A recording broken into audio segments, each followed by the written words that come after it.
The criminal proceedings started in March 2017 with a criminal lawsuit brought up by the far-right political party Vox.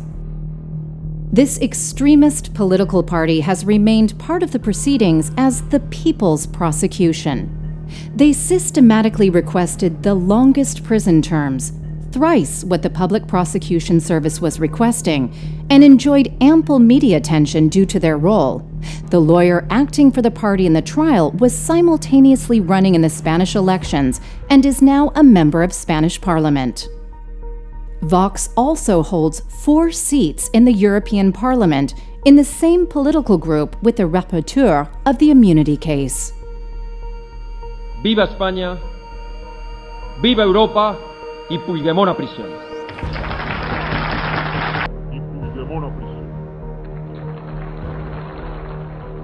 Protect the European Parliament.